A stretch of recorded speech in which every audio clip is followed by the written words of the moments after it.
Welcome to a few moments together on the Parsha. This Shabbos, we have the privilege of reading Parshas Balak.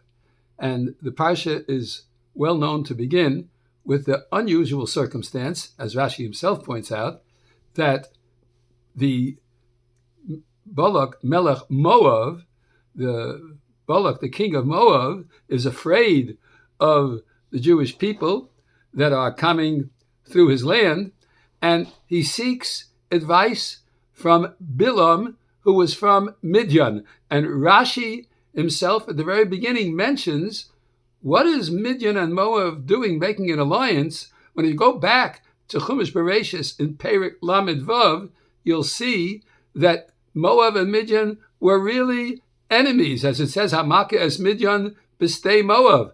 So why would they get together if they really were enemies? So the Rashi himself asked that question, and he says, Ma ra'u, what did the people of Midian and Moab see that they should get together? As it says, Umar ra'a Moab litol eitza mi Midian. What did Moab see to go and ask advice from the people of Midian? And he answers, Kivan, Sharo Yisrael, since he saw the Jewish people, Notzchim, Shalom, Keminach Ha'olam, that they're winning wars in an unusual fashion, not in the normal way of the world. Oru, Manhigam Shel Elu B'Midyan is Gadel. The leader of these Jewish people was raised in Midian, referring to Moshe, who in his early adult life went and escaped from Egypt after killing the Egyptian that was beating up on a Jew. And he went to Midian. He married Yisro's daughter, Tzipporah, and so on. And he was raised as a king in Midian. If you take a look at the Midrashim, there are some fascinating Midrashim about that. We're not going to go into it today. But Moshe was raised in Midian. Nishal mehem ma midaso. Let's ask them, what's his nature? What's his measure? How do we understand this leader of the Jewish people so that we can fight against him? Amru lehem, they said to the people of Moab, I want you to know, ein kolcho ela befiv, that his strength lies in his mouth.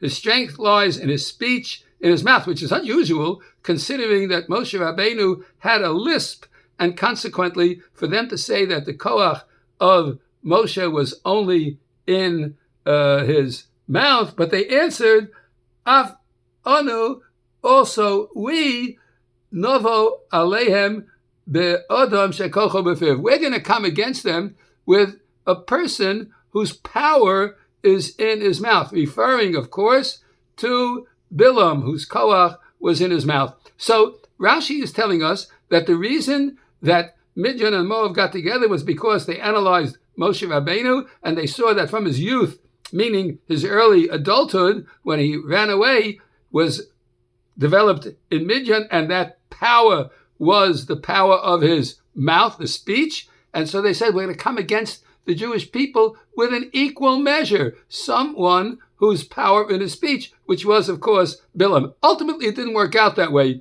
because even Bilam, ultimately, the power of speech is not something that the individual has the right to decide on their own, because even Bilam ultimately was, the power of speech was taken from him, and his nevuah, his prophecies, Matovu, Ohalecha Yaakov, Mishkanosecha Yisrael, were words that Hashem put into his mouth.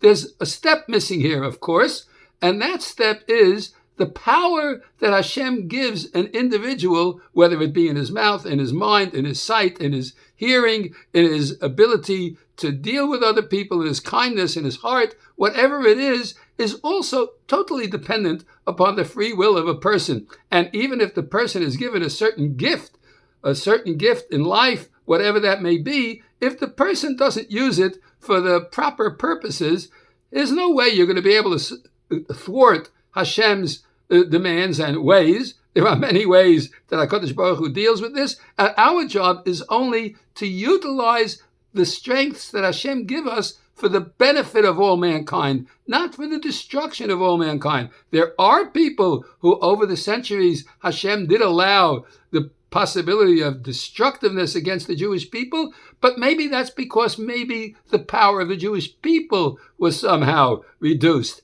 Isn't it interesting that every single year, right before Shiva Asar B'Tammuz, we read Parshas Balak, which speaks about the power that's in the mouth. Now, the power that's in the mouth for the Jewish people when it comes to commemorating the 3 weeks leading up to Tisha B'Av and to seek the rebuilding of the ultimate Beis HaMikdash in which peace on earth will reign is dependent on our observance of Shiva Asar B'Tammuz. And how do we observe Shiva Asar B'Tammuz? You want to say the power is in the mouth? We don't eat, so we're not using, so to speak, the power of the mouth. No, it's not that. It's that on Shiva Asar B'Tammuz and up until and including Tisha B'Av, we pour out our speech in terms of prayer. And when we come closer to Hashem through the prayer that we offer, we're hoping that these power of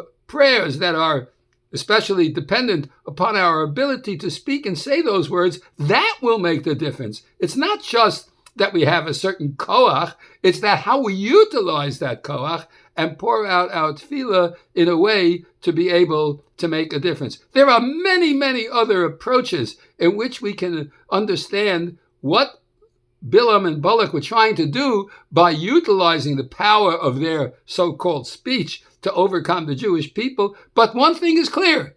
It depends on your orientation and how you decide to utilize your power. If you utilize your power for the purpose of making peace and bringing quality of life to Klal Yisrael and ultimately to the world at large, then Hashem will be standing behind you. While if we don't take the opportunity to utilize the great gift of whatever it is that Hashem bestows upon us, our thinking, our ability, whatever that is, if we don't utilize the great gift that is given to us for the purpose of making the world better, we're not going to succeed. Bilam tried.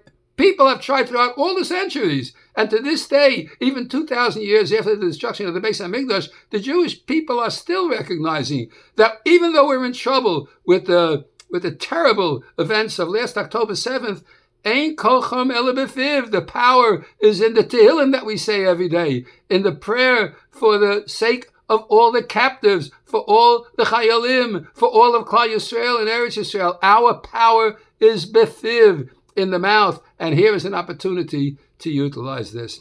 I want to just mention that Yirtzeh Hashem, this Shabbos, I have the privilege of being hosted by some of the very special Balabatim of the Shul. I will be in Borough Park and in the Young Israel Bethel, and Yirtzeh Hashem for Shabbos. We'll be giving drasha and Perkei Avos class and joining together with the Kohol to once again bring out this point and bring us together in tefillah and Torah, in being able to join together as part of Klal Yisrael in order to bring about a betterment for the future of Klal Yisrael. So, Yirtzeh Hashem, I look forward to seeing everyone over this particular Shabbos, and I wish everyone a Shabbat Shalom and Mevarach. And when we fast this Tuesday, Yirtzeh Hashem, we're only going to see a good result that's going to bring about a peaceful result to the current difficulties, and Shalom al Yisrael. Shabbat Shalom u'mevorach.